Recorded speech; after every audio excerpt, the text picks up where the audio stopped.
Aron Miller of BirdLife, Rhode Island, USA. How's things, brother? Yo, so good, man. And it's so good to be here with you, my friend, in Australia. It's crazy. Australia. And now tell me something. It is like to 9 o'clock here. That's what I've been talking about, getting the 9 o'clock time together. I know. It's 9 a.m. there, dude. What time is it there? That's it. I'm exactly 12 hours ahead. I'm sitting here, trying to sip on my shitty instant morning coffee here. And you've been smoking on your weed from the... Well, we don't necessarily know about that, but let's just say right. My night has been going well, and what's tripping me out is that you guys are not only at 9 a.m., but you're tomorrow. Like, look at me, right? That's right. This is Wednesday night. Wait, what is it? Thursday, right? Thursday night here, okay? Yep. 9 o'clock at night. But you guys are the future. You know what I'm saying? Because you're in the morning of Friday. That's it. It's mind-blowing. Think about it, really. It's like Superman around the world. You know what I mean? You're ahead. It's a whole Back to the Future scenario, man. And we're right here. But the cool thing about it is I was sort of sent back in time to talk to you.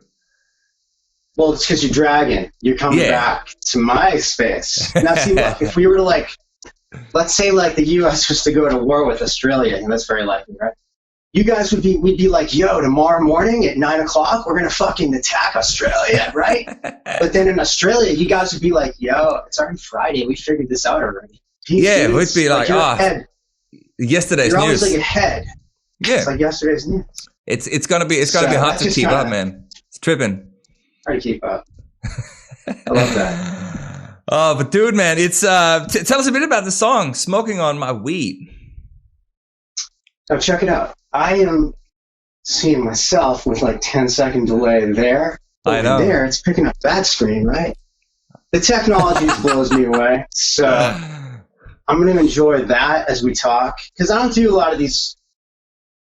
I've never done actually joint. What do you call this? It's like a show. We're doing a live stream. We're doing a live stream, but it's with 2 people. Yeah. It's like 2 people going on in the box, right? So it's awesome. I've done a few myself since pandemic times. Into doing these. We'll definitely have a chat about that later as well. But look, I'd love to start out on the video, like "Smoking on My Weed." That when I first heard that song, man, I was hooked. I think I did let you know that as well. I thought that's a cracker. It's such a cool hooked vibe. On weed or hooked on the song? I hooked on the song, man. It's thanks, dude. The whole weed. It's not legal here. Is it legalized in Rhode Island? Not in Rhode Island. It's kind of like state by state. And it's this state particular, it's like medical though. So if you have some kind of explanation, a medical reason, which I really don't, but it's not about that. It's pretty easy to get in. But it's legal in Massachusetts, which is the next state over where I am actually from. So because I'm from Massachusetts, I'm sort of grandfathered in. Wherever I go, I can smoke weed and it'll be fine because it's legal in Mass. I just show my card. Like if I was in Australia, just show my card, right? They'd be cool with that. For sure, man. No. Right. But so how did that song actually? No. Yeah. So tell us about the song, man. That song was a lot of fun, and I got to credit Jackie, who's not here tonight. Her name's Jackie Lowe. I was hoping to have a screen in the background, and I was going to show Jackie Lowe right now. I don't have that kind of technology set up, but we will. Maybe you can do that. Jackie Lowe is a good friend of mine, and she came over. We collaborate. I have a friend named Farah who's going to be he's not here either. He's on the big screen in the background, the big blank screen. Farah is the man, and Farah and Jackie Lowe are my 2 good friends. We collaborate on a lot of songs. And I pull out some beats now and then that are just sitting around in the back that I never finished. I call those beats. That's like an unfinished song. Oh, that's a beat, dude. So I just go into my files now and then. I'm like, what should we, maybe there's something we can throw out tonight and see how it goes. Because with those 2 people, they're amazing. Here's how we record, right? I have the mics ready. They come over. We chill. I turn on the track, which is usually looping through the whole track. And I just walk away. Headphones might they're both like on the spot freestylers, you know, and it's incredible. And that's how we did that song, Smoking on My Weed. So Jackie came in, I was on the keyboard, right? And I was just going through these old beats, click, click, click, dun, dun, dun, dun, dun. And it was like, dude, this is like a funeral home beat. Like, what the fuck? Nobody's going to want this. It's a good one to like throw away. Honestly, it was like throwaway, you know? And so it was like, it sounded different because it was really like muddy. It was just like this keyboard that was really dark. And Jackie came over and she's like, and I was of course smoking a bowl at the time. And she's like, smoking on my weed. I'm like, what? Jackie Lowe. So she came up with the chorus. It's kind of my responsibility because I was actually smoking the weed. I'm not going to talk about that, but we'll talk about it. This is the show, right? So I should be not afraid to talk about weed. This is a safe space, man. We're safe. I have my card. That's it. We're all good. Yeah. So Jackie Lowe came up with that melody, and this whole pandemic. Man, how crazy. And so over the pandemic, one thing with me, I've really taken the isolation thing to, you know, a serious level. I believe that if everybody does that, that's what we need to do. Here in America, it's a disaster. I don't know how things are right now in Australia. I think it's probably better than here. Can't be any worse, that's for sure. Yeah, I think. I think. Yeah. No. So sorry. So you go. No, you go. This is your I show, go. right? I go. Yes. God damn it. You go. No, I was just about to say, yeah. So obviously, in regards to the differences in the pandemic, I think where we are in Perth is probably the most unique place in the whole world. Like everything is back to normal. We have hardly. I think we've got like a handful of active cases, and they're all in quarantine. So yeah, like live music is back. You know, everybody is doing their thing. People are hugging, shaking hands again, and it's like it's so. Mind-blowing. You're blowing my mind right now. Yeah, but that's again because we're also 12 hours ahead. So you know that's probably. Thank you. That was my point earlier. Now that is crazy. I can't even believe that. I should have done research. It is. Well, again. This is just where I am. Obviously, Australia is about. Just put this in. Like this is probably going to trip you out as well. Australia is the size of the States. But there's like no people living here. There's like 22, 23 million people living in Australia. So if you go to the other coast where you got like Melbourne and Sydney, Melbourne is pretty bad at the moment. Like they have sort of a big second wave, or not a big second wave when you compare it to the States. It's so different when you actually watch the news and you see the rest of the world and you see what's happening and new cases popping up all the time, people dying and stuff. We haven't had that here for like 4 months. Dude, we're on the rise again. In this place, you know, I have friends in different countries that as soon as Trump was elected, right? You know what happened? I got all these messages in my messenger and they're like, what the fuck? Why did you let that happen? They were mad at me. As an American, I was why like, did you? I am sorry about this president. It's going to be 4 bad years for the world. Well, maybe he didn't screw the world up yet, but this guy's dangerous. And, you know, hopefully we got a few months going on here. Well, more than a few months, but the pandemic here is out of control. Well, it's gotten better since it started, but I think that I would like to talk more about that at another time because I want to hear more about what you guys are doing to have that. There's so much success. You know, we could talk about the pandemic the whole night. It's rock and roll. But listen, the pandemic is happening.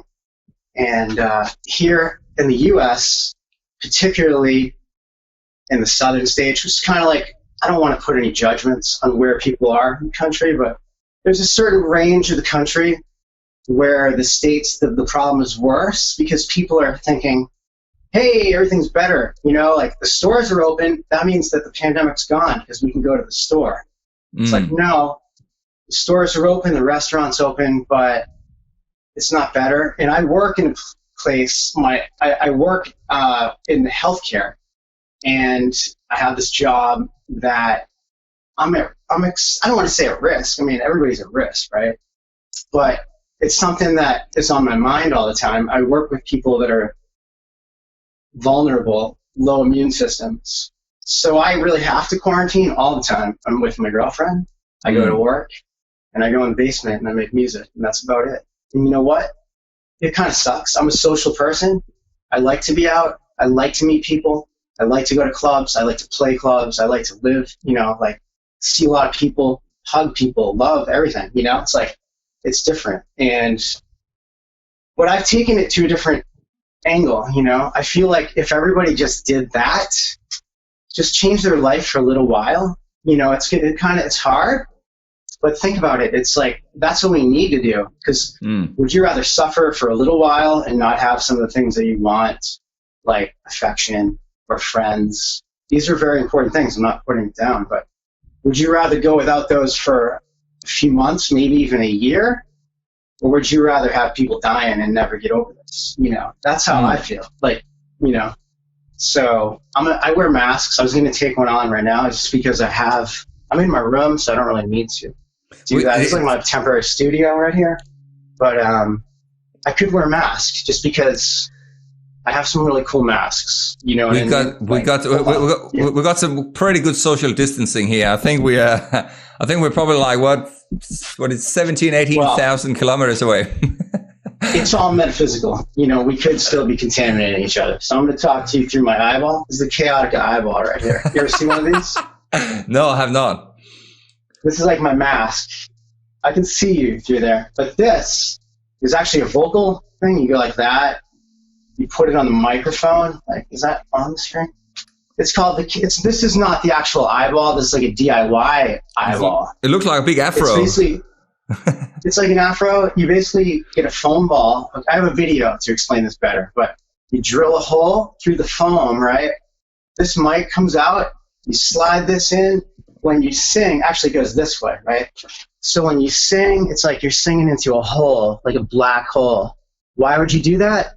Well, because you might be in a room like this where there's a lot of echo. But when you sing into the ball, when you put your face into that ball and you sing, the rest of the world just disappears. You know what I mean? And so it sounds better. Yeah, I can't believe you haven't seen these, bro. These are like... No, I've never seen them, man. No. It's like the $200 ISO booth, So there's one called Chaotica. It's $200, or you can go on Amazon and get a foam ball and a drill and just kind of drill a few. It was dangerous, though. Be careful. Drilling foam is not like drilling wood. I almost took my leg off. Don't do it against your leg. Yeah, you want to do it on a hard surface. Okay, don't want to drill against your leg. No big deal. I can drill through the foam, I can put it on my leg. So. Nice, man. Anyway, I've eyeball. Never seen one of them. So is that what you use when you're recording? I do smoking on my weed. I use that. If you notice, it has a different sound. Honestly, like it's very dry, which is what you want, so you can do whatever you want to the track. But it also has like it's a very radio kind of.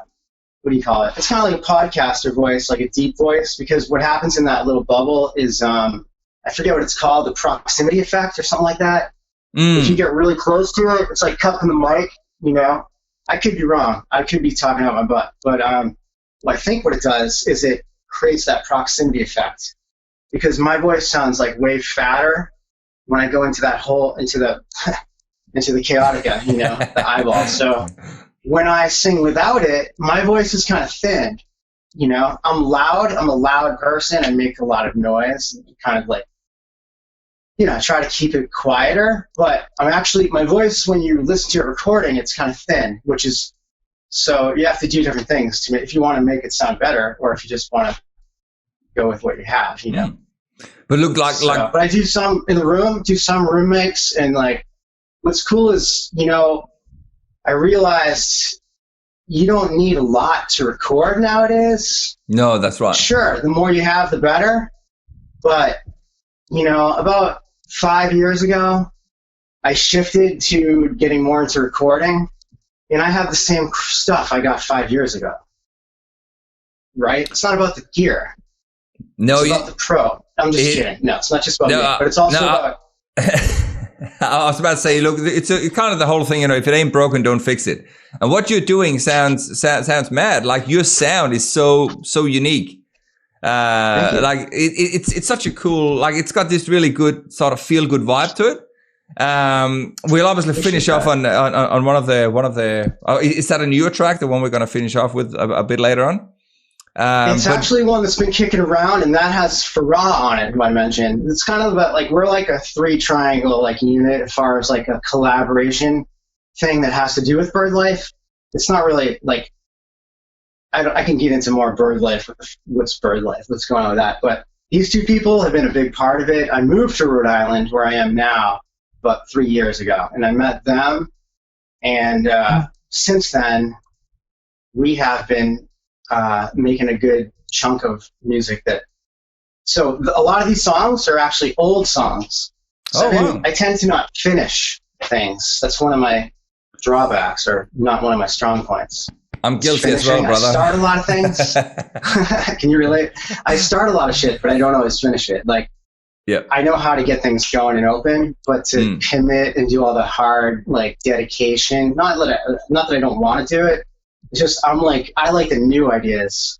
Everybody likes the new stuff, right? But then if you want to finish that, it takes you got to get out of the excitement phase and get to the like discipline phase, and that's where I'm trying to like build that muscle now. Kind of like should already have it. 47 years old, but it's all right. So I do what I do is where were we? No, but so like, are you doing it all yourself? Like, are you doing all the are you doing the recording? Are you doing the videos, the mixing and everything? Is that all done by yourself, or some of the other guys? Do they help? Well, that's the thing. I guess I was a roundabout way of trying to talk about the pandemic. As much as I care about the pandemic and these issues on their own, I was tying it into trying to keep it rock and roll here, and keep it Australia. If you notice, AC/DC, yeah, I noticed that as well. Right? The AC/DC. Did you notice that? Representing, yeah. Representing, dude. Well, I actually bought this shirt when I was like 7, and now I just got it in Walmart today. I was in there trying to get some spray paint. While I was getting spray paint, I was trying to make a logo. Anyway, that's a long story. But they had the Back in Black original T-shirt. That's what Walmart, It's like, I know they do a lot of bad things, Walmart, politically. I'm not really going to get into political things because I don't really have a political leg to necessarily give a lot of great information on. But pandemic, let's get back to that. Pandemic led to different musical conditions. I tend to branch off, but what I'm trying to do now is come back. Cool, man. Just like finishing. You start something, finish it. So we were talking about, these guys collaborators. Pandemic hits. Like I said, my whole social situation has changed 100% because I take this quarantine probably too seriously. I don't think it's over at all. Honestly, I'm not worried about COVID personally. I should. I'm kind of older. I'm in that bracket. I'm almost an old dude. Not quite. I live young. But the fact is, I'm worried about it because of other people. I want to see my mom. I want to see family. I want to hug my friends. But I don't want to pass this, and it's not over. So think about other people. It just drives me crazy when people don't wear masks. Look, there's a situation for it. You can't live in a mask. You got to take it off. But this, like I said, that's what we got to do. I keep getting angry about it. Let's go back to the music. So, pandemic situation, right? I stopped the social network pretty much. So everything was either sending files to people back and forth, which a lot of people do, but personally, I like collaborating in the real room. I'm breaking out of that because I've done a lot of great international things, like just sending music, and it's awesome.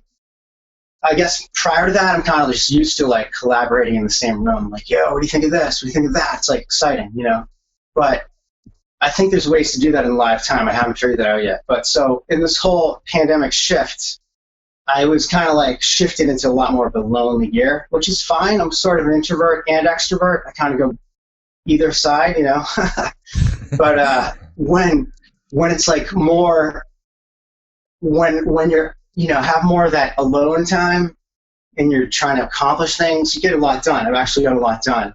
But I moved to a new place where it's a lot quieter. And so I don't really have a studio. It's a mini setup here. I just can mix with headphones, because right over here, oh, sorry about that. That's my neighbor. Oh, So I got to really? be, yeah, it's cool though, because like it's in between. I actually had a great. Well, I don't need to talk about real estate. This is not real estate either. It's not pandemic. It's not real estate. It's about music.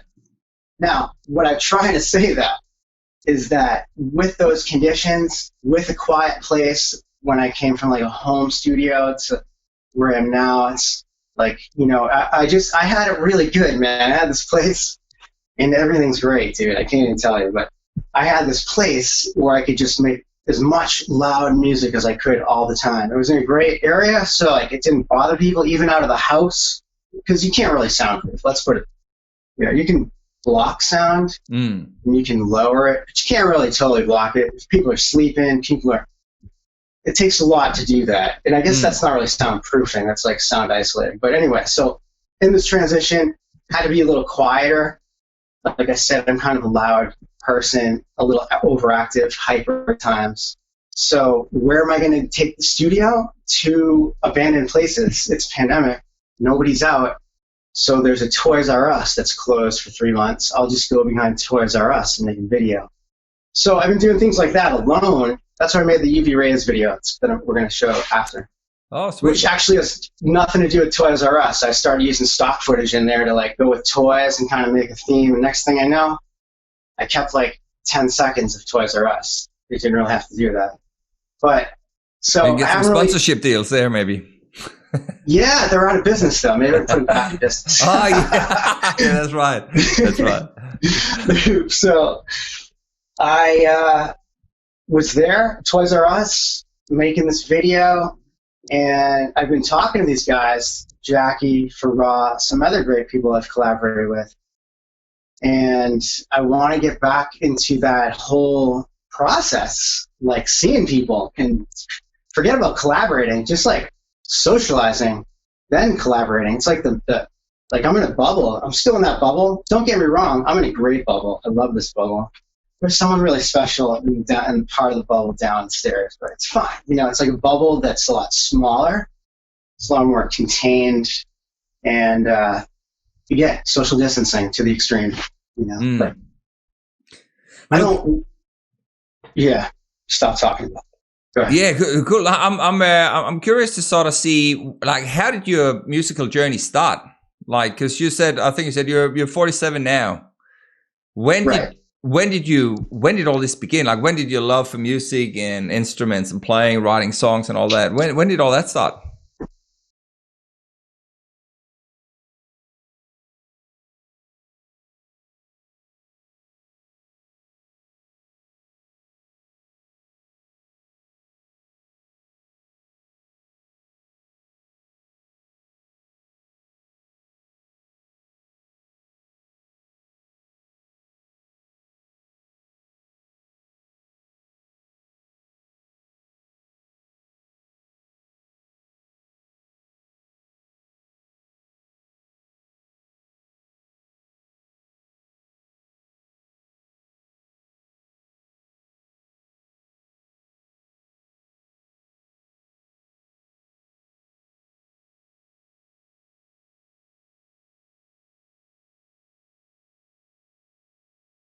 When you're done, you clean it out.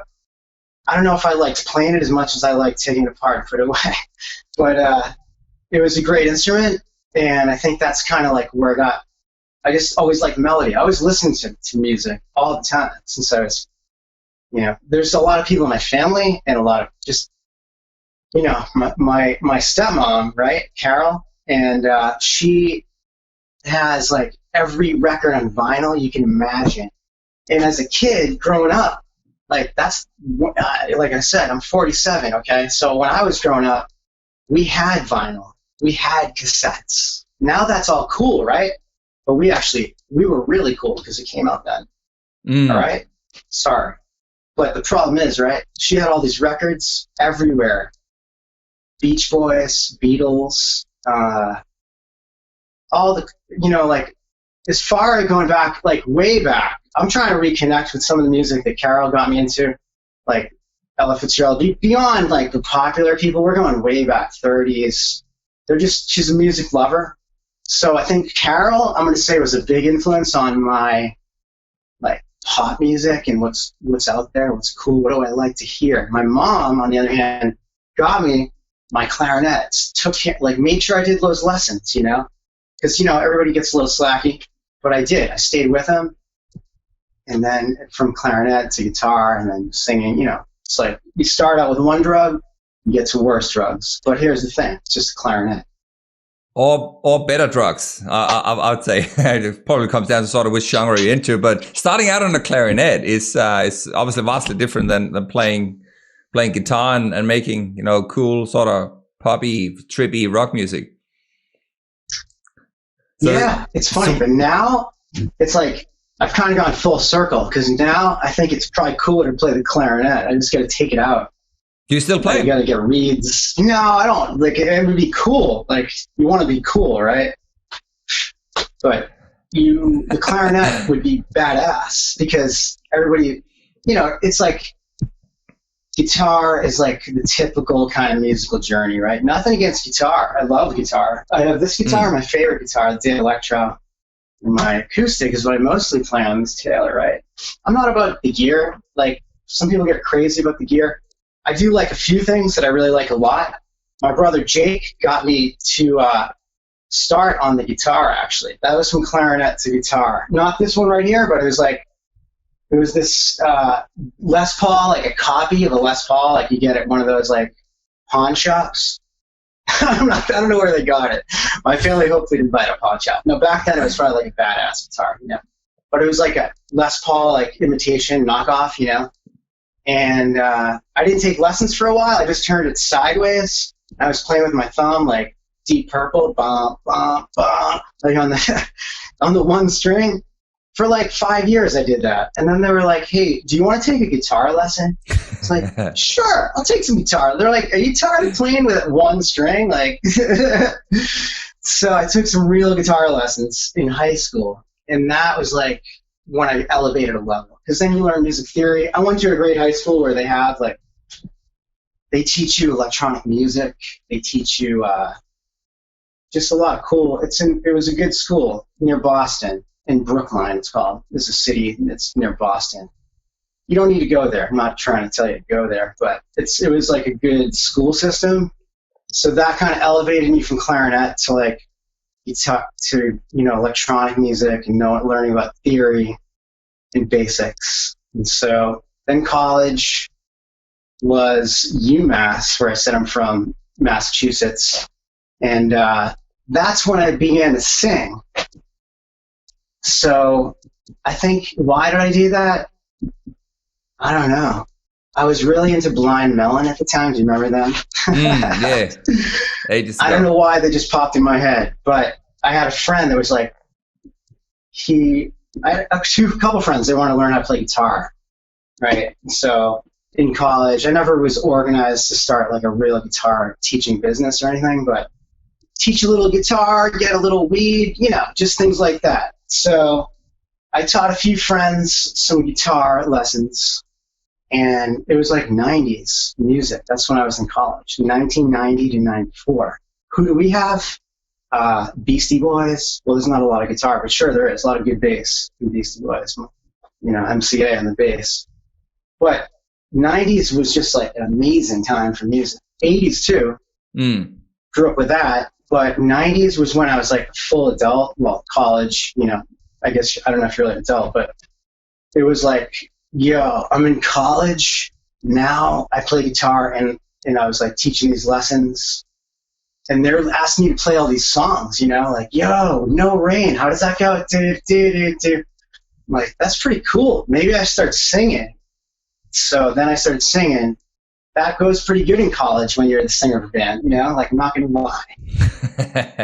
So it was good, man. Then what happened was I got out of college, okay? Still the guitar and singing. I was like those are the main instruments or whatever. That was like what I was into. Started writing songs and came down with this tendonitis situation in the wrists, like carpal tunnel, you know what I'm talking about? Yep. So I was like 22, maybe 23, maybe a little older, maybe 25, I forget. I had just moved back to Boston, got out of college, and from UMass, where the Pixies are from. I don't know if they actually went there, but they're from the area. Well, they have a song. You know that song? Massachusetts. There's a Pixie song about UMass. No, I don't think I've heard that one. It's a great place. Beastie Boys have played at UMass. It's just like a great school. Like, I had the best time there. But Pixies are from Western Mass. I forget why I made that point. That's the problem. I make a lot of points. I try to, like I said, get back to the original point. Yeah, no, that's where you come in. Yeah, we were trying to college, sort of right. sum up. We were trying to sum up your musical journey and sort of trying to see what you've accomplished over the years, sort of leading up to where we're at now. Right, and I was talking about tendonitis. Yeah. Let's get back to that. That's kind of a boring topic. There's all these like dark topics along the way. Tendonitis hits 25. I think it was like 25, and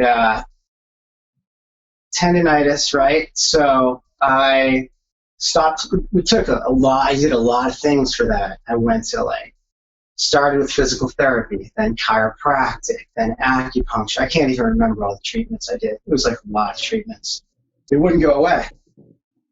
And they told me, you got to stop playing guitar, So for me, it was like married to the guitar and voice. I couldn't really sing without playing guitar. I thought maybe it was part of thinking you're cool. I don't know. Because now I don't care so much about being cool. I do care a little bit. But at the time, I couldn't sing with not playing the guitar. I felt like, what am I going to do? Who's going to, it just didn't, it was weird. So I tried, because I had this band together in Boston, and the drummer, Greg Stein, are you watching? Where's Greg Stein? I don't see you. I'm just kidding. I'm not really watching. He's paying attention. I get 5 listeners. It's just fine. I want to acknowledge those listeners right now. Let me just grab my phone. Regina, Mark, my man Mark. I'm going to talk about Mark. He's part of the journey. Gordon is here. What up, Gordon? I'm going to go, all the way down all night. You ready for the next half hour? Just kidding. So we got Stellar Sound Labs. Mr. Mark said, love these people. Well, look, we could also try and sort of, I was about to say, we could also try and fast track forward to where you're at now. So obviously you had... Let's fast track. We've done that. We're 12 hours ahead. Let's fast track that. So if we go back to sort of you made this little video intro for Smoking on My Weed, where you're talking about who is Aron Miller and BirdLife. Who is Aron Miller and who is BirdLife? How do those two sort of coincide and coexist? That's funny, bro. Good question. And what's great is when you're in an interview and they ask you, hey, do you want to ask the questions, and slide them to me behind the back? Because I asked you to ask that question, right? So that's pretty cool. Imagine you go to a job interview, you could ask them to ask you the questions. I'd be like, yeah, I'll take that job. You want to fucking party? Yeah, I'll take that. But anyway, so why BirdLife? What happened with that? For a long time, like I said, wasn't finishing music. And one of the things, believe it or not, that was holding me back is how to market it, how to package it. Right. And I like my name, Aron Miller, but it's one of those names where you call the credit card, it's Aron Miller, A1A, A-R-O-N. You get it? Aron. It's not a name you can really shout out. Aron, it's a great name. I love it. Don't get me wrong. It's my name. I had another nickname that's grown up. People call me Louie, right? That's a pretty good name. It's pretty cool. It rolls off the tongue. Louie, right? But Aron is kind of quiet. It's like my quieter side, smarter side, right? So I just didn't really want to market it as Aron Miller. I figured people are going to be and I have, for a long time, just been Aron Miller. I am Aron Miller. That's what it's like a joke in myself. Who am I, right? BirdLife is just a name that came out randomly because I have a good friend who actually works with birds in a bird shelter, parrots. He saves parrots. And I was just talking to him driving home. Well, I wasn't like that. I was driving Bluetooth. And he was like, yo, Alan, how you doing, man? How's BirdLife going? And at the time, like I said, I was for a long time trying to find a better way to just put my shit out. I didn't want to put it out as Aron Miller. It was holding me back. So maybe I still have like a Spotify Aron Miller. I just don't like it. Not that I don't like my name, but I just wanted something else. And I was driving. I was like, yo, how's BirdLife going? And then he was like, yeah, pretty good. And I was like, BirdLife. I like that name. That's all it was. Like nothing about birds, really. Nice. It was just like we're in the car. I was like, how's BirdLife? Because he works at a bird place, you know. So, but I got to like it a lot. I started liking the name. I still go back and forth where it's like, who is BirdLife? Is it a band? Is it just me? Because when I do live shows, there's usually a band or somebody, like one other person. So when you see BirdLife, it looks like a thing, right? But when it's just me, that's when I started thinking, am I BirdLife? There's no band. So like, does that mean I'm BirdLife? I don't want to go like change my name at 47 and have a new like identity. Yo, what's up, BirdLife? It's not like that. It's kind of like, so if you want to call me BirdLife, I'm not going to argue. But if it's just not like I'm trying to do that, you know. Or if people are like, "What's up, Bird?" That would be better. Yeah, I would. That's fine. You know, no, do whatever you want. I'd be happy. Aron. Whatever people want to call me, it's great. But the funny thing is, like, BirdLife, I liked it a lot. And it's kind of like a package for what I do. Like, and it's like certain kind of songs is like a BirdLife song, and other songs like an Aron Miller song. It's different. It's like it's more of a like kind of a quirky vibe and more of a produced, you know, like I use the vibes a lot, vibraphone. That's kind of like I'll throw that into a lot of songs. And if I feel like doing that, which I try to get off the vibraphone because you can't have it in every song, you know, but why not? Could be a little signature, like putting in vibes, sound. Then signature sound, but if I feel like adding the vibes, I'm like, yeah, this is a BirdLife song, you know? Because of course I want to play things like Piano Man, like totally normal songs, like by myself. But that's not BirdLife unless I tweet it out. I could do that. Just learning Piano Man on piano. It's like my group home that I work at. Play a lot of music with the people there. And it's just amazing music, what it does for people, you know? So I always bring in songs like old songs. That's what they like. And I like a lot of the old songs too, like a lot of Elvis, a lot of like Beatles, and that's what I bring there to play to them. And this one, Piano Man, I was learning the past few weeks. That's not an easy song, but it's like if you play piano, you should play Piano Man, right? It's not BirdLife. Totally different. Totally different. But so is there is BirdLife? Is that more than just Aron Miller? Like, is there other people? I know you said you're collaborating with other people, but are they a part of BirdLife, or are they like guests collaborating? Technically, artists? There's like a ritualistic process they have to go through if they want to be part of BirdLife. A lot of people don't want to do it. I'm just kidding. But no, basically, BirdLife is really just me. Right. But it's like, that's why I make a joke about it with that video, because it's like, there's no one else that's really like, I mean, collaborating is probably one of my favorite things to do. And I found at the same time, you know, it's not that you can't rely on people, but things like a pandemic gets in the way or whatever. Just like things happen, and you always have yourself, and things change. So I realized, like, with a lot of bands, that it's hard to keep two people's lives in sync and do the same together. Three people, let alone like AC/DC, 4 or 5 in AC/DC, right? Was it 5 dudes or 4? 5. So they were part of them brothers, or 2 sets of brothers, I think. So that's a little easier. But a band, like, I really didn't need to have it. It's not that I didn't need it. I love the sound of a full sound, but I kind of get more toward an electro vibe. So it's kind of like, I'm not a DJ.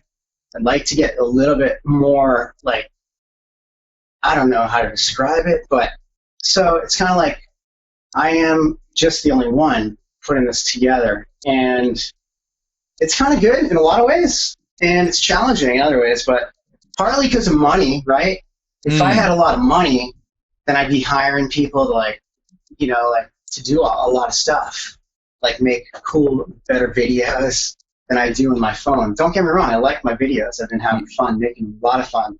I was about to say, your videos are awesome. You know, it's like, again, they have such a trippy vibe to them. Well, it's kind of like you find things out of necessity. It's like I didn't have all the gear to make like high-end videos, and plus, but I found that actually the things that are right in front of your face are sometimes pretty good gear, like the Samsung Galaxy 8. Right? This is a phone that's like 4 years old, but it's like, oh, you know, like you got to get the newest phone. This phone is awesome. So with one phone, you can like do a lot with that phone. So but you're not going to make like professional, like high grade. We can actually, you really can. But so wait a minute, like, are you using your phone to make the music videos? Pretty much, I use like my phone and like 3 apps to do them, and that's why they're all kind of similar. I'm going to give away my little tricks. You know, there's 3 apps that I really like. Tell us more about that. I'm super curious to hear about how you make music videos on your phone. I've used like the cheap version of Photoshop and a cheap version of like movie editors because they're easier and quicker than Adobe products. I got an Adobe membership like about a year ago. I've just been too damn busy to like really learn hardcore like video editing stuff and like focusing on other things. So like the phone's convenient. It's always with you, you know, and the apps are incredible. It's just like the screen is small, but you get used to it. And so I started using this thing, background eraser, which is just like a Photoshop cutout tool. And I use that all the time. That's my signature thing. Like I take images of myself, of people, put them in different places, just like montage. It's not original. People do that all the time. But I do it with my videos, kind of like a green screen effect. So I'll use like, and I got stock footage membership. It's like awesome membership. Lifetime. Like I'll be 90 and I still have membership at the stock footage company. I can still be making videos with stock footage. And they put out some good stuff. It's out of India. I forget what they're called, but it's like the stock footage that's like pretty good. It's always new. And I don't think you should really rely on stock footage for everything, but if it fits, like I'll have a concept and I'll bring stock footage in to back it up. So, and then it turns out sometimes the stock is so good, I'm like, forget about the real footage. But usually what I do is I take the cutouts from background eraser, get all these PNGs, they're called, you know, so it's like they're like a little graphic you can stick on like a logo. It's a time-consuming process. Like I could do this way faster when I actually learn the better softwares. But they're actually, I don't mean to put these ones down. This other one, Movavi, is a great video editing app. So I shoot everything on the phone. It's right there. It's a lot easier than having a camera. Again, quality lower, convenience a lot higher. And but entertainment value is still there. Like it's still so good to watch, man. Thank you. Appreciate that. It's kind of like, do you remember like the old cartoons before? Like they made animation, like where it's like pictures kind of. It's like a slow cartoon. Like, and sometimes I'll be in the video live. I'll cut those in where I'm actually moving or people are moving. And then sometimes it's just like a cutout of a picture with a background. It's like, and you know what else? Movavi, okay, this app is awesome because my favorite feature about it is cropping. So like, let's say we're on the screen right now, right, in this frame right here. It's just one screen. It's going to get kind of boring after a while. I'm not going to lie, especially if I start talking about my whole life story, like between college and like 47. It's going to get boring, right? Cropping, it's like I can take that same screen and just take a piece of it and blow that up. Or I could take your eyeball and make that the whole screen. Or I could take like, what's over here, over there? Like you have an organ over there or something? I don't know what that is. You have like, I could just zoom in. It's like zooming. Yeah. And so it changes the scene from one scene. And then I have a friend, her name's Vicky Truver, another collaborator, who's an artist, graphic artist, amazing designer, graphic designer. She does the trippiest thing. Like in the one, it's like she makes these characters, she makes all kinds of things, but what I really like are the characters. And she always says, take anything you want. She has like all these images that she's put out over the years. And she's like one of the kindest people I've ever met. She would probably want me, in fact, I'll just say it right now, musicians, literally, she will do free artwork. She's amazing. I don't know, like, I don't want to really announce that because, like, I want to be that guy. Just kidding. Everybody, meet Vicky. I'm going to tag her at the bottom. She's incredible. All the trippy, like, people, like, you know, that part where it's like the kid, like, making the face like that. She just makes a lot of cool cartoon characters. I don't know how to do that. I mostly know how to do, like, the people and the video and the footage and syncing it to the music, that kind of thing. But as far as like characters, Vicky, and so you can take like one image, right, and cropping, you can make a whole scene out of that one image because there's a lot going on, especially in her images. There's a lot of things going on, a lot of layers. So it's kind of like photo videos, I guess. I'm liking it. It's like a style for now, but my friend I was talking about, my friend Justin, great dude. I don't know if you're watching, Justin. I can't keep track of who's actually watching. Most people that are cool, they don't even comment till later. That's not true. You actually want to acknowledge people, just not too much. I'm only That's joking. it. That's actually true. And also, we'll reach out to people watching later. So actually, if anybody have any questions to Aron or Aron or BirdLife, you can just throw them in the comments right now. We'll get back to that at the end. But I noticed another thing that you're doing online. So you also have this other channel where you're doing your life decisions stuff. How did that come up, man? Because that is a whole, like, that's obviously Aron Miller. That's not so much BirdLife. That's life decisions. Thank you, man. With Aron Miller. How does that work? That's pretty cool. Thank you. Appreciate that. Well, it's funny, and I'm going to credit another person here. I wish like you could say their name and then it would tag him, because I want him to know that I appreciate it, but he's not watching right now, I guarantee. We can tag them later. We can tag them as soon as the stream is done. It's obviously available and everybody can watch it later. So if you want to really credit somebody for the vlogs, I've always been into making videos, even back in the day, you know, like with the old camcorders. Always loved making videos, but kind of never really got too into it. Just was fun. And then like a couple years ago when I moved to Providence, Rhode Island, where I am now, so this dude Vinny, everybody knows, everybody loves him, he's awesome. He's like super talented sound guy, like he does video, he does photography, he does all kinds of stuff, and just a great guy, really nice guy. He was over my place with Farah one night. We were all chilling, me, him, and Farah, and I think I took a video of us in there, or no, you know what it was? I went to the barber shop. And I have this barber. His name's Vinny D. Another shout out, Vinny D. Who's like the coolest barber. So I made a video of my haircut, right? But he's singing. This dude's like an opera singer. Vinny D, the opera singing barber. Pretty good to start making videos with an opera singing barber. You know, like people like that kind of thing. Better than, they want to see like pictures of a dog, pictures of a cat, pictures of a barber singing opera, you know. But I made that video and we were chilling. And I showed him, it was like poor quality, everything. But Vinny was like, you should vlog. I'm like, vlog? What's that, dude? It's like, yeah, you make videos like of your, you know, your life, whatever. Keep it. And I was like, video, like vlog, yeah. You know, it's like, I am like old enough to know what vlogs are. But I just never really paid attention to what a vlog is, you know, until then when Vinny said that. And at the same time, I was taking a music business class, which, boom, that's how we met. Through Dave Day's program. There's another whole thing to do with music. But that's right. When I started the Dave Day's program right around the time that Vinny and I were talking, and I realized, like, yeah, if you want to include those kind of things, like other things beside music in your content that you're sharing to people, you're probably going to do better, because people don't want to hear you talking about music over and over, unless you're like somebody really awesome. You know, even still, people want to hear about your life and what you do. So I was like, well, you know, this is fun. I'll do more of that. But really, my goal is for the music. I just want to try to like do things to like get people to like my music or listen to my music or check out my music. I'll make some dumb video, you know. But the problem was, right, after a while, I started having a lot of fun with them, because it reminded me like when I was a kid making these crazy videos like with camcorders, right?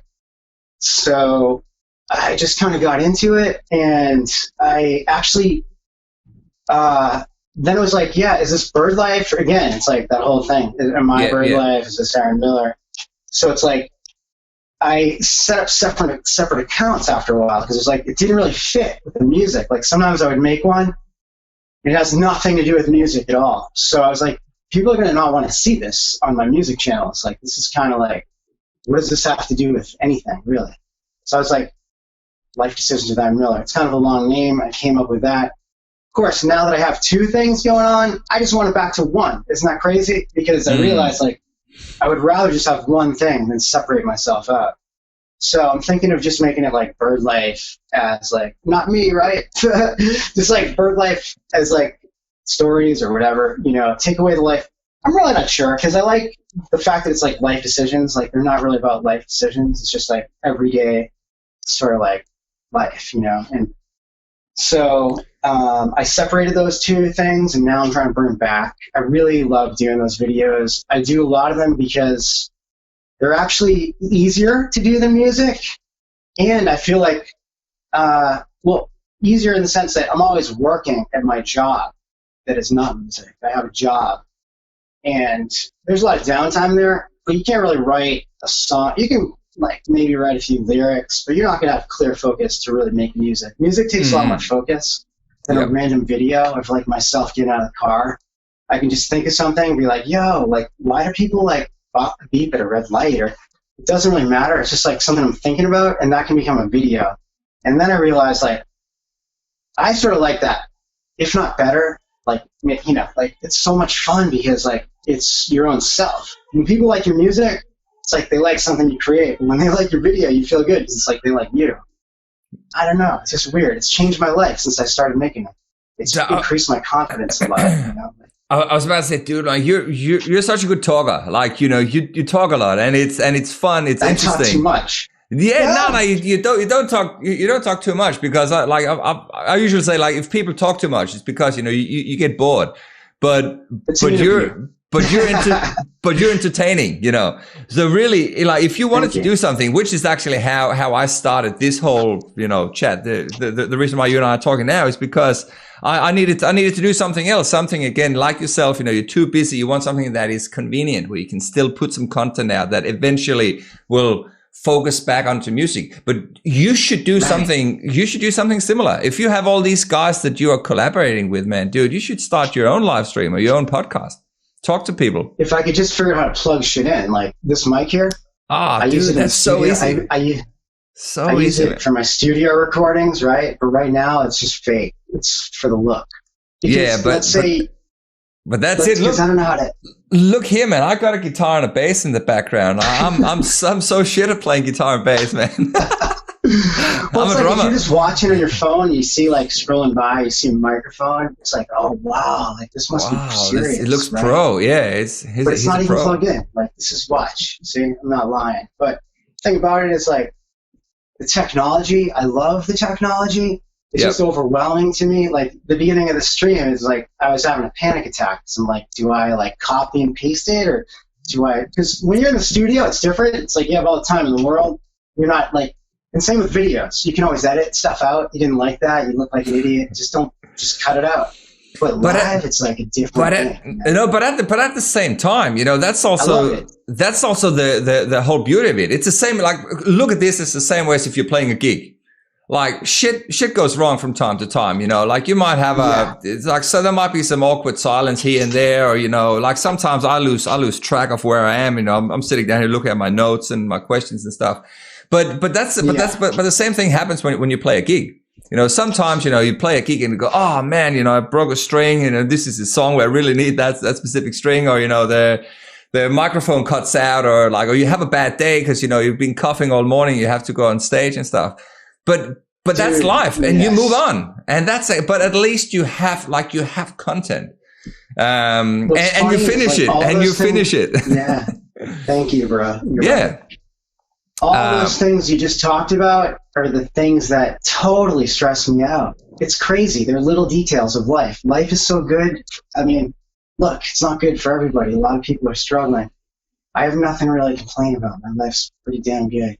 But when I get to the gig, right, and my string breaks, or I don't know how to like play the sequence off my track and the Bluetooth doesn't connect, for whatever reason, I just get really stressed out and anxious about it. And it's like, once I get playing the music, once I get into the show, whatever's happening, the sound is like set, everybody's done, I stress out big time about that. And same with like all the technology, really. It's like once I learn it, I love it and I'm good at it. But until I'm smooth at it, it's like, I don't like learning a new software. I don't like trying to learn how to live stream. Like, I know, like, it's just turning your phone on and going live. It's not that complicated, but still, it's like the little things that kind of give me anxiety. I don't know how to describe it. Well, then, again, it's obviously just an idea, but again, you are like, you're a natural talker. You know what I mean? Like you're good at talking. So again, if you, I was just thinking out loud because you name dropped a lot of people you've been collaborating with. You know, Vinny the singing barber as well, and I think it was Jackie who mentioned that was doing some of the artwork and stuff. Like there'd be lots of people for you to talk about. But in regards to sort of like getting your music out, because I think that was the whole reason why we started talking about sort of doing other stuff. Like you started Live Decisions because you wanted to do some different focus on your music. Now, in regards to getting your songs out, what sort of tools do you use there in regards to exposure and stuff? Good call. And getting it out. That's really the problem. Is like, this year has been a year of personal transition for me as far as like location. So there's been a lot of factors, and plus I've been working a lot. I'm not trying to make excuses. I'm going to answer. I'm going to like come back to that because what's funny is like I've had such little time to actually work on my creative ideas, except the videos, because I can do those when I'm at work. Don't tell anybody that, but I make them all at work, pretty much, or in the car. Not when I'm driving, but parked or whatever. But music, as far as getting it out there, the system is like finish one song. Like I actually had an EP. This is another thing, right? I had an EP release party last August. Oh yeah, almost a year ago. I never put the EP out, dude. Now here's why. It came to the close of that party. It was coming up, and I've been working on those tracks for this EP, right? It's 5 songs. Here comes the party. Here's the songs, right? And I was like, not going to make it in time. So then I was like, do I release an EP without a party, or do I have an EP release party without an EP, right? I chose to have the party. Good Maybe man. Not the best idea. But I had the party with no EP, right? And so maybe that's why in Providence, I'm not like, I don't know. I love Providence. But it's like I had an EP release party with no EP. Like that's kind of like, what the fuck, dude? And it's a year later, I still don't have it out because here's why.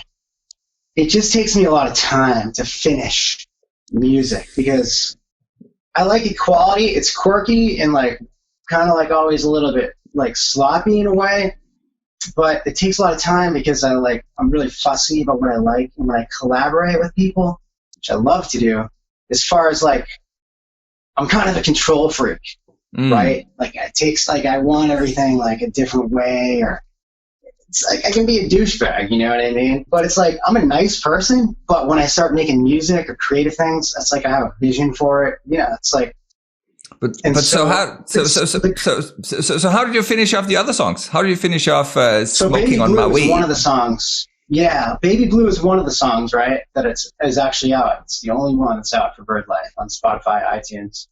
And I finished that on my own, mixed it, mastered it, everything. I liked the sound of it, but I didn't really do a lot to promote it because I was kind of stressing about the whole EP that I didn't put out. It was like, it just kind of like, and then, well, this is another topic. Remind me, I want to talk about another producer who actually, we collaborated on that same song, and we're going to release that as well. But before I talk about Mark, as far as like getting it out there, it's just a matter of time, like, because like I said, a lot of life stuff going on, nothing really bad, just a lot of time consuming things, and also work since the pandemic. They've needed a lot of coverage over there. And so it's been good. I've been making some money, but it's like working a lot, not really playing music, not really. I mean, I'm playing it, like I said, I'm playing like Piano Man on the keyboard at work, you know. But when I have the time, and we set up in our new place, and I have my studio up and running again, probably like 3-4 months, and I have everything. Because it's like, I realized you got to have your life ducks in a row together, then the music's a lot better. I'm not trying to procrastinate. I'm just saying that once I get situated, then it's like no more excuses. It's time to finish all these songs. Because I have like the songs from that EP that are pretty close to done. I get a ton of songs that are like behind that for like years of songs, you know. And it's just a matter of committing to decisions on how to produce them and how to finish them, which I pretty much do myself. As far as production and everything and mixing. Now mastering, again, that's a money thing. Like I would love to have like industry level people mastering my music, or make, like all those kind of high level things that either you're going to get into, I don't know, like how to describe it, but it takes money to. Yeah. We've got, sorry, Rob, we've got Stellar Sound Labs here who is just commenting saying you should leave the quality to your master engineer. You should let him do it. Look who's there right now, okay? This is the man of the hour. This is what I was talking about. Let's just segue to that, since he segued. Mark Setta, this guy here, Mark, Stellar Sound Labs, actually has mastered a song, that same song, actually, Baby Blue, that's out. It's actually done. I'm going to release that after I make some other releases out.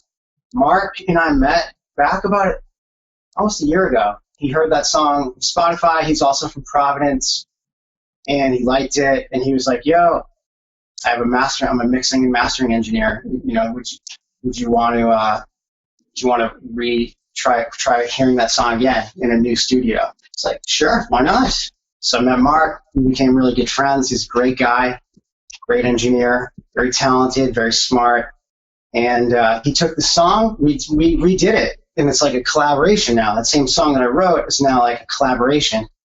I can't wait to put it out. It's just the difference is I don't want to put two songs back to back. It's like, it's been a year, you put out the same song again. Like, come on. But it's different because it's like a remix. It's a different production, but it's close. It's really cool. And Mark is a great mastering engineer. And I was talking about money and everything, so we can work something out. It's just like part of it is also I'm not going to lie, I use those mastering softwares online, right? Mark hates those, and I don't blame him. Any mastering engineer, I totally get it. Because it's like, why do you want to throw something in a machine that comes out like that when people spend years trying to learn how to make a really good master? Yep. Well, here's why. Because it's cheap and quick. And like that's why I make the videos, because those songs that I'm putting in the videos are not really for official release. They're just for the videos, which I can make a lot easier and quicker. So it's like I release all this music, but it's not really released because it's not out there on Spotify and iTunes, because to get the music to that level, I think is a lot harder than throwing a video that someone's going to see once. See what I mean? So it's kind of like I do that. That's my process. Make these videos in the meantime.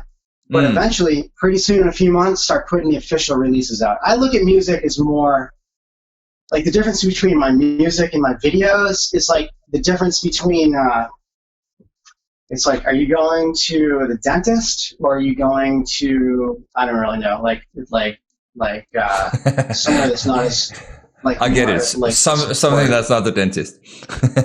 Yeah, exactly.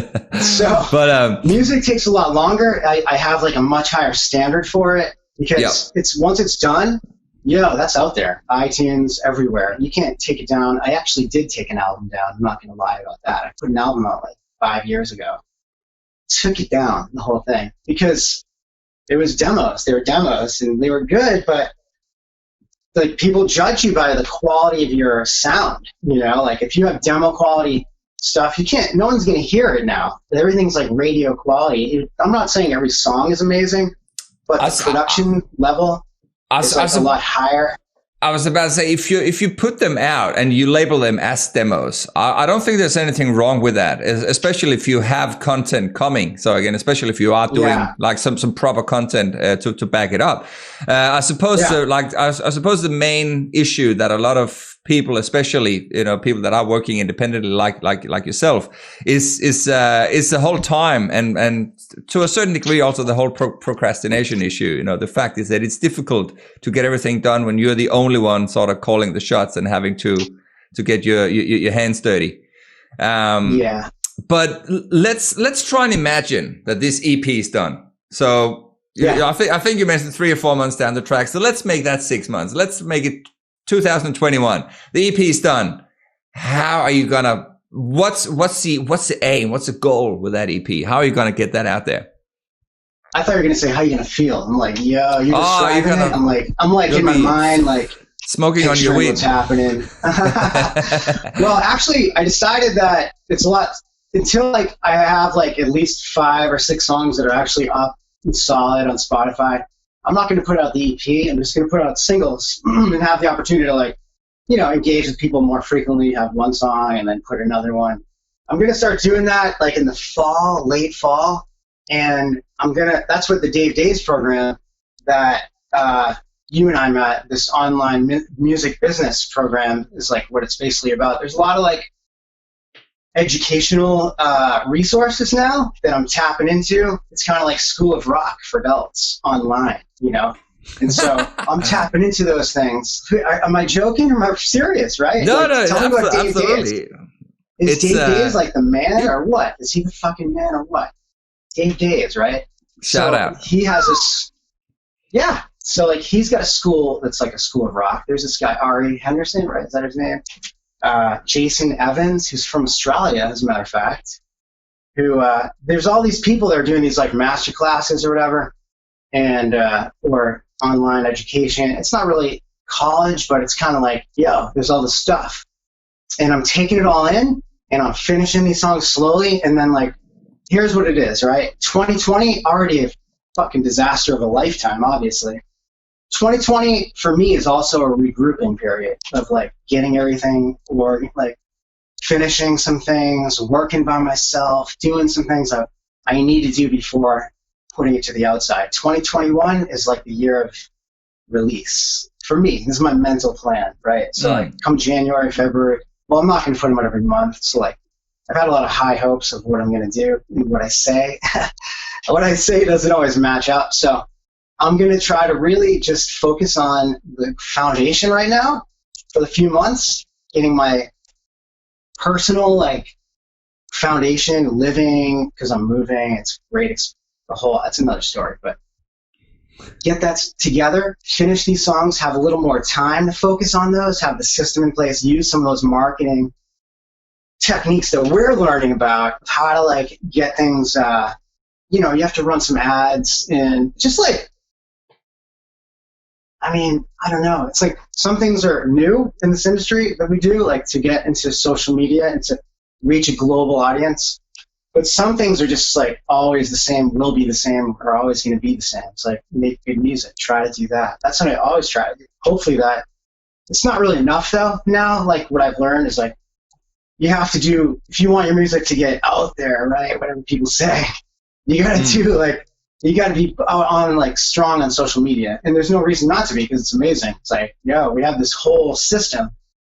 You just got to learn how to use it and get comfortable using it. And sometimes I don't really want to post about things, and I don't want to like do videos. I don't want to like share what's happening. I go through phases. That's part of like what I personally go through.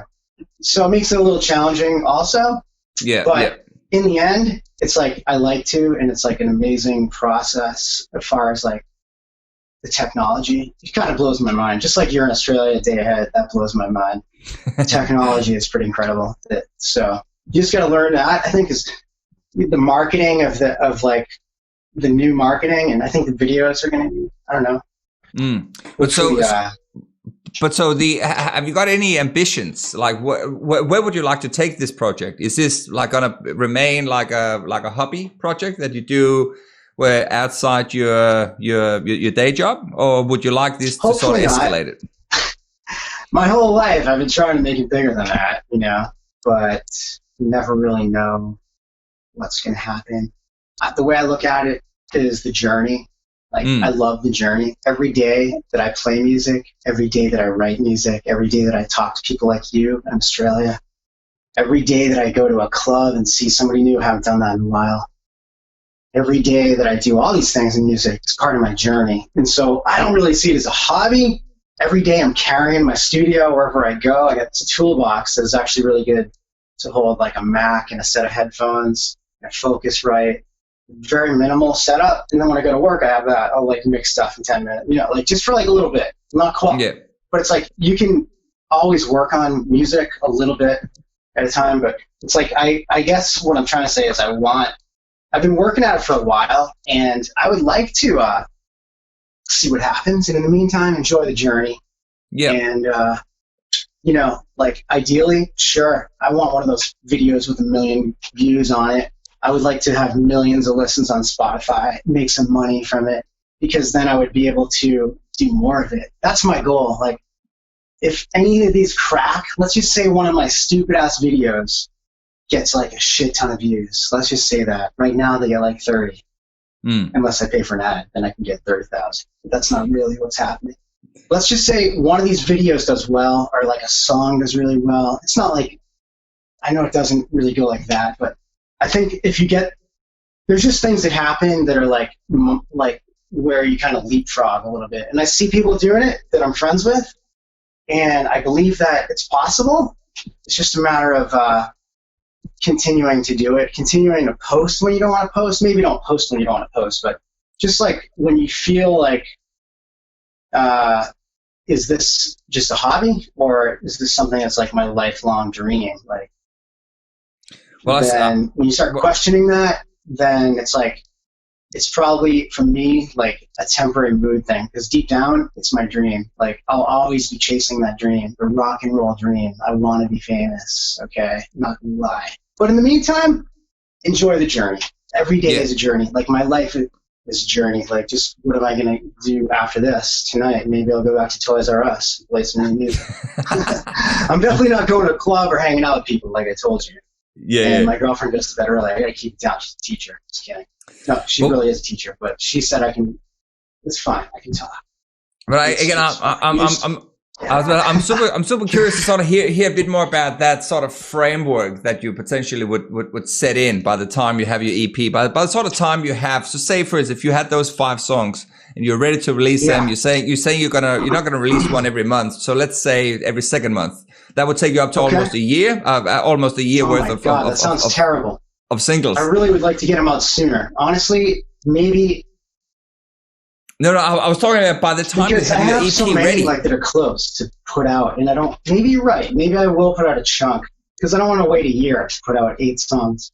But I do want to get to the infrastructure in place, and maybe like talk more with Mark or somebody. Well, Mark, if there's anybody I'm going to master, this dude he's the man. Check him out. If he's right in this conversation. Stellar Sound, talking to Mark, Stellar Sound Labs. He's a genius, and he's a really good guy as far as mastering, mixing. He's really talented, and so But I it's a matter of like. Yeah. I was sorry to interrupt. I think you might misunderstood my question, because I wasn't sort of saying you had to wait a year. I was saying like by the time you have those 5 songs ready, that would give you roughly about a year's worth of singles to release. Like, if you release a single every second month, that again gives you the consistency. You can put in your videos. So I was just wondering, I'm sort of a bit curious to sort of find out sort of your mindset behind the framework to hit those viral videos. Because you mentioned you had a couple of friends that had done that, where they had those videos that had hit like a lot of views, like 100, I don't know how many, how like many people views. in Dave Days' group, right? Like, look at Dave Days. Yep. Or, I mean, Dave Days is like an amazing, you can't use him as like your everyday example, because the guy's so talented and so driven and so smart. There's a lot of people that are like that. But people in that program, for example, that we know, are really crushing it, Like, don't you see that happening with people? It's so good to see. It's like, yo, we're in this thing that's like School of Rock. Another plug I'm going to make is Dave Days. But how are you going to do it? How's Aron Miller? How's Aron Miller going to do it? All right. Well, like I said, I got to get this infrastructure in place. It might sound like procrastinating, but it's really not. It's really not. Like, I just don't like to brag, but fact is, I just sold my last house, bought a new one, but it's taking a lot of time and a lot of energy to do that. That's what's happening. It's not that I want to keep that a secret, but it's like, before I was like, oh, look, I bought a new house and I did this, I did that. It's like, I don't really like to talk about that. I love what's happening. It's really exciting, but it's like, it's taking a lot of time, and it will, to get set up and everything, and build a studio. For sure. But it's like, yo, I don't want to brag about that shit. See what I mean? Mm-hmm. But I'm doing that for like the next few months, setting things up, making this transition, and also having to work in my other job, my whatever paying job right now. And so what's going to happen though is, once that is in place, like you said, I think it's a great plan. Have these things to put out over the year. I'm still finishing stuff. Like, And I do these videos because, like I said, I have like dozens of demos that are like that quality of smoking on my weed or whatever you've heard that are, I film through mastering box. It's not the same like level of mastering as someone like Mark, right? But it'll sound decent enough to your average listener that I can kind of put those out with videos. I think that's fun. I hope it doesn't make them stale. Some people will say, don't do it until it's ready. But for me, I like to do that. I like making videos. Here's the song now, and then it's going to come out. It'll be better. That's kind of my philosophy. Does that make sense? Or I don't know if it's a good idea. No, it does. Like, I suppose overall, again, I think again, as we discussed earlier, I think that one of the main downfalls of a lot of people is the lack of consistency. It's the lack of not posting regularly. So when you do have your followers and your fans, you know, they feel like, oh, is this guy falling off a cliff or something? You know what I mean? Like, I haven't heard anything for like 3 months, and then all of a sudden, you know, you have this random video, or you have this crazy post or something. So it's having that consistency, knowing that you are working towards a goal. And look, it's a fair call. I recently moved house myself. I understand how stressful it is. It's extremely time consuming, especially when you have your day job. And, like, exactly. Yeah. Yeah. It takes like 4 days out of, because I work there continuous, like an overnight thing. And it's like, I'm there for like 4 days out of the week, which is kind of good in a way, but because I've been doing all this extra work now that the people aren't working there. So it's like a smaller staff. But yeah, you're right, man. And it's like, thank you for that. It's like, there comes a time when you got to just like do what you got to do, I guess. Way. I don't know how to, I know what you're trying to say, and it just kind of skipped out of my mind. No, I get it's a whole lack of time at the moment. I get, like I said, I get that. Right? Yeah. Exactly. And like I said, I completely get that. But time goes by. Recently moved house as well. Yeah. But so you mentioned that obviously, like you eventually your dream is to make this more than just a hobby. So right. So I'm curious to sort out, like to drill in more of that, because that is obviously it's a mindset as well. So it is something, you know, the whole, the good old follow your dream scenario. So it's just how you're gonna drill into that. I kind of have that energy mentally. Like, my mindset is sort of like this, right? I look at myself as like, how the fuck am I 47? How is that possible? I feel like I'm 27. Maybe I don't look 27. Maybe I look like 46. But I still look younger than I do. And I feel younger than I do. And I feel excited. Like, I feel like I have, not all the time in the world. Obviously, like, I could die tomorrow. But I feel like I got a lot of time. I feel excited and I feel passionate. And I feel like with the energy I have to make music and to make videos, which I said are like even as much fun, if not more, that mindset is kind of like, well, I take that energy of like feeling youthful, feeling excited to be alive, feeling like I don't care what people think. That's a big part of it, you know, working hard at that. It's not that easy. It's like I do care what people think, but not letting that like deter what I want to do. If I want to put out something stupid one day, it's part of the creative process. It's just what I do. But God, I keep distracting the topic. Refresh me that question, because I did have an answer for that. It was kind of lost track of it myself too, actually. But but yeah, I think it was mainly to look at what you wanted to, like, how you wanted to accomplish your dream. You know, how you like to have that mindset. How do you get into that? Okay, perfect, right. Well, I think like one is practical, do the work, right, and then the other part is like mental, which is like gratitude. And also, I saw this movie, The Secret, a long time ago. I don't know if you saw that. Yeah, law of attraction and all that, yeah. Law of attraction, that kind of thing. I never know how to describe it, but the topics that they use, like in that movie and law of attraction, I think there's a lot of meanings of law of attraction, like scientifically, and like as far as like what that stuff is. Like, law of attraction is like Newton's, right? Because it's like scientific law. But then there's law of attraction, which is like what we talk about is like psychological. And so that law of attraction, I really believe in a lot. I think that I visualize like what I'm going to do right now, I'm not really visualizing being, like I said, this year is foundational for me. Like, I know I'm just moving, not a big deal to move in your life, but to me it is. Like, it's with my amazing girlfriend, and we're starting a new place together, and I'm building the studio. And so that is like the foundation, and I visualize that. I visualize like being in this house, having that studio, and it's happening. I talked about it last year, talked about selling my house. Again, let's not talk about money and stupid shit like that. But the fact is, the point is that I had a vision for it, and it happened. And now, like, I'm not, like, my vision for this year wasn't to be like blowing it up with music, because I knew that I needed to focus on my life, and I'm doing that, and it's working out really well. So next year, I have that vision in my mind, like law of attraction, where, you know, I'm going to make a vision board probably. I haven't done that in a bit, but I think part of like having that mindset is talking with people about it, keeping it alive, keeping it real, not just talking because you want to do what you talk about, like you said, not just like talk about it and not put it out, but the mindset of like, yo, this is possible. And like the law of attraction that they talk about in that movie anyway is like picturing, instead of wanting that, you already have it. So you're already there.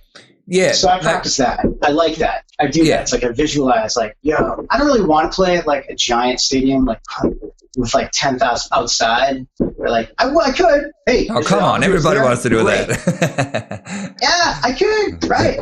But I think what's like a dream to me is like, just like my music's out there. Like a lot of people have heard it. Like with the just internet and everything. Maybe to be able to do it full time. Have heard my shit and connected with me. That's like a dream. Not so much being on this giant stage and people like, oh wow, you know. I love performing and I love shows, but I'll have those fireworks.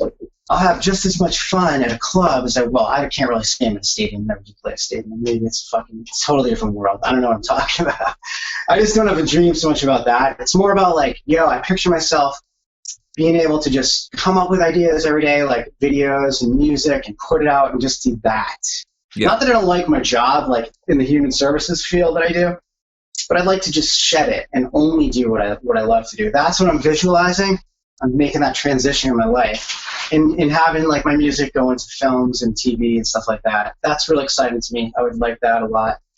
I'm not really into the stadium situation, I'm not going to lie, but a lot of the things about, you know, like making it or whatever. There's many different ways to make it. And it's a good question, because a lot of times I don't even know what that means. What does it mean to make it? That's why I go back to the journey. Yeah. Because if I start thinking too much about what I want and where I'm going to go, I lose track of where I am. And it's like, I like where I am right now. It's just like, I'm always trying to, I forget, I heard something like one of those like inspirational quotes, like, as long as you're trying to be better than yourself the day before. I forget who said that. It's also like you're kind of like your own worst enemy in many ways, because you always have to rely on what you're thinking, and again, like you said yourself, like you have to be able to visualize it. Like if you can't visualize it, if you don't believe in it, how would you make others believe in it? You know, if you don't appreciate what you're doing, how could other appreciate it? But also, as you mentioned yourself, like you have to want it, because it's not going to get given to you otherwise. Like you have to, it's a whole thing. I've used this quote quite a few times, with some of my previous guests. There is this quote called, "The harder you work, the luckier you get." Interesting. And that's really good, because again, it shows you, like, if you're devoted to the art, if you're devoted to the process, then eventually you will get lucky. You know what I mean? I like that. It's kind of like keep showing up. Also similar. It is. Again, like keep doing it. Like, because the second you stop, you know, it's and that's kind of been that's been my method all the time, because I have ADD, right? And I do things out of sequence a lot. Like I have my own pattern or it's not really a pattern a lot of times, randomness. So my strategy, sometimes you feel like you're not advancing because you tangent off. And there's truth to that. You do want to have a level of focus. And I'm not all over the place. I've learned how to manage the ADD a lot better. Not totally, but as far as like your vision and like focusing on the things at hand to make that happen. Again, was that a statement that didn't really? well, again, it's like again, it's just a matter of having the overall plan in mind. Having a goal and going for it. Yeah, absolutely. Cool, man. Look, before we try and wrap this up, I've got a little question here that I like to ask all my guests. So now it's your turn, man. Have you got any tips or tricks, anything that has been working for Aron Miller or BirdLife in the past that you're saying this here is a really good tool, a really good process, or anything that you could sort of throw out there to people listening? That would be just, a good advice, or again, like a good tip or trick, a life hack, if you like. Sure. Yeah. Well, here's a simple one, right? It's kind of technical, but it's also a little psychological, right? Because I actually studied psychology when I was in college, into mental health sort of things. But here's a simple one that has to do with like music and your confidence, which I think is important. So it's like, name your projects that you do, right? Like if you come up with a new idea on your phone or a napkin or something, like it's nothing but a doodle, give it a name, label that thing, whatever it is. Like that's how I finish like I write all songs, because I named it and it's saved in my mind or as a title. So like, and it kind of gives you value. Like I think that's what I would say as a tip for other artists is by doing that, it seems like just one little thing is a little trick. When you're creating music or creating ideas, if you name them, you can come back to it. And it also gives you a feeling of value. Like, I made something that's worth, like, it's a thing. It's not just some random idea. Like, I'm actually going to make something with that. It's a good feeling to, to finish something. Well, I keep using that finish, but I'm not really finished. It's a good feeling to, own something that you did that's creative, right? Yeah. Like, you made it, you feel proud of it. And so to get that, like that song or that video or that book or whatever the hell you're trying to do, that recipe, name it or right at the beginning. Just give it a title. Like, for example, and you can always change that title.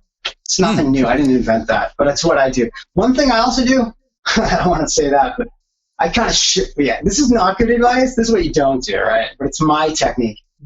Have your own techniques that work for yourself. One thing I like to do is kind of shut myself away from music and videos of things that I would like, because I don't want to copy it. Don't do that one. It's really not a big deal. That's my thing. Like people are always like, "Oh, you sound like that," or "You should do." Like, "Oh, I don't want to look that up because I don't want to be too much like." Ah, yeah, right. Stupid, right? That's terrible. But here's, main thing is like keep showing up, like you said. Keep putting things out. Keep just trying. Like find the positives and build on those things. If you got 2 likes, it's not that important. Those 2 people cared. Maybe that's a terrible example, but there's a better example for the point I'm trying to make. Just like keep showing up. It might not be fireworks every day, but there will be fireworks after like 20 days. You gotta, to become a master, you must keep going. You know what I mean? Like you gotta keep moving forward. The path to mastery, I suppose. Actually, I just thought of something while you were talking about that here. Like you mentioned the hang on, I just lost my train of thought there. What were you just saying? Sorry, you just saying in regards to oh man, I just lost it. You're catching the oh man, gentilism. It's okay. All right. Anyway, let's smoking on my weed. Yeah. Well, all right. So let's go over to your social media pages. Can you just throw out where people should tune in if they want to keep track on your projects? Yeah, sure, definitely. That's what absolutely. Where should they go to? I would say where I'm trying to build all those things, but it's like what I'm trying to do is sort of like focus on. It's just hard. It's hard to like put the time in and build those things. And I'm trying to like Facebook. My band page is probably like I would like to push that because it's kind of dead in the water. I post everything on my personal page, which is like my friends and family and close people that know me, right? It's not really going to expand. So I'm trying to build my Facebook BirdLife page. So if you want to follow me there, that would be awesome. BirdLife Music is the thing. BirdLife Music, Facebook. I would never remember that. If I was watching this video and you told me where to follow you, I would forget. But maybe I'll put it in the comments. I'm sure. I've done that already. Yeah. So it's kind of scrolling at the bottom at the moment. So you got like, your Instagram, your Facebook, BirdLife Music. You also have your. Oh my God. You have your live decisions with Aron Miller at Instagram as well. Yeah. So BirdLife Music, Facebook, Instagram, and YouTube. And try to like. There's so many platforms, and each one takes time unless you like get them all out at once. But it's funny, yeah. But predominantly Facebook would be the one that people should jump over to if they want to. And don't judge by the amount of interaction right now, because I've been neglecting that page. So you can be the one that lights that page on fire. But yeah, it's cool. I'm gonna post more in there. I got to get off my personal page, because it's like you don't really. It's not going to get you anywhere as far as what we're talking about to advance in the music industry. It's going to you want to be somewhere public, I guess, right? Yeah. As far as internet goes. So basically, people in the future here, just like before we round up, we're I'm gonna jump over and have a look at the comments shortly after this. But so just rounding up here, so people in the next you're saying roughly about the next 4 to 6 months is where people can expect a couple of new songs coming out. Definitely, some things along the way. I might even put one out sooner. I just don't want to plan it specifically, but I would say over the 2021 for sure. That's when things are going to be coming out. And a couple of cool new videos as well.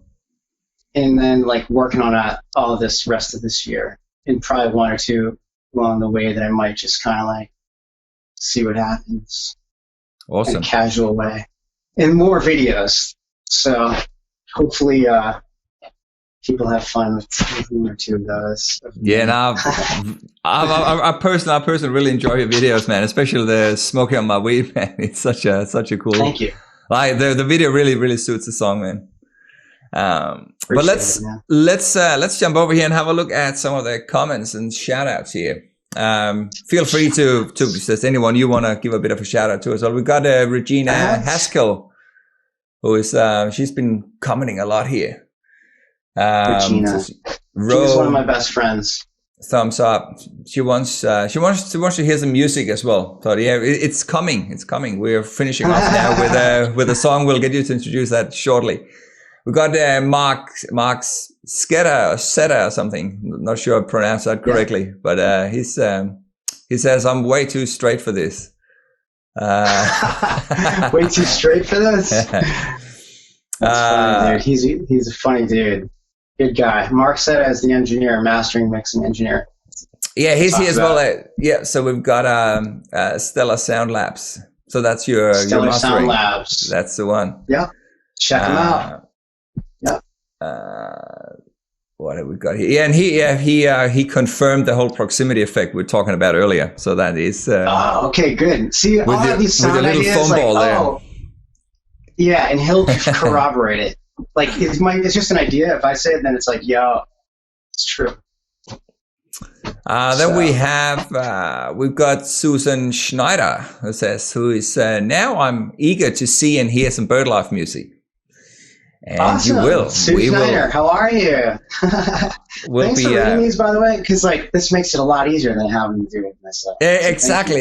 Well, that's again. It also gives us an opportunity to sort of re-engage with some people if they're still locked in. So then usually people start commenting at the end and stuff. It's usually good fun here, man. And also, to everybody listening, I will be posting Smoking on My Weed separately on my page after this as well. So if people can log in and just check out the video because it's a good little, I think 2.5 minute long song. It's a nice little easy watch and happy tune to sort of get your day started in Australia, where we are the next day in the morning here. I keep forgetting about that. Yeah. Exactly. Get ready for the weekend here. Awesome. Then what have we got here? Oh, Stellar Sound. Yeah, again. So he says, he loved your Baby Blue song. I suppose, if he's been sort of getting his fingers dirty in that one, that's wicked. What else? Definitely, man. You put a lot. You brought that to a new dimension on that song. And so that is the new remix coming up. Is that correct? So that's the one that hasn't been released yet? Yeah. Okay. It's actually done. It's just like in the vaults because I want to have the time to promote it and do all that. And I also want to put out other things first, not the same one, same song. Yep. It's a different song, but it's good to have that done. Smoking on My Weed is almost done. And there's a bunch of others that are just like, I'm kind of like, I like to leave them for like when I'm ready to actually put it out, like a little less with a little stuff to do. Cause I always want to change things. Everybody does that. Yep. So wait till it's like close to ready, then finish it up. Fantastic. And then we've got Ian, which is a guy that I'm doing a lot of sort of brainstorming with and like creative ideas in Australia. He just said he just followed you now, so you've got another fan, man. Thank you, bro. Awesome. So that's we actually trying to we can sort of build a framework to try and get local bands to have more reach on the internet and worldwide in general. So maybe we'll try and reach out to your network as well and try and see if we can do anything cool that way. And he just commented then asking if you have any plans to maybe come to Australia one day. Absolutely, I would love to come to Australia. Are you gonna come down? It's funny because go ahead. I was just saying, you got to come down here and play some BirdLife music, man. Bring your collaborators. I'd love to come. Yeah, man, it's a great place. I really have thought about going there. It's funny because now I don't really.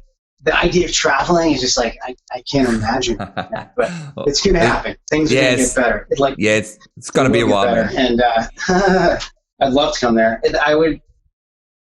I wish I could say I'd be surfing there, but I don't really go in the ocean anymore because I'm afraid of sharks.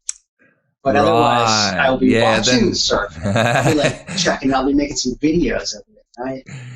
Yeah, I was gonna say if you don't toes in that water. I'm not going near that water. If you don't like sharks, you probably wouldn't want to come to Perth, man. We've got a pretty, it's probably the great white capital of the world. It's seriously. Yeah. No thanks. We're getting them here too. It sucks. Don't like them. Oh, really? In Rhode Island?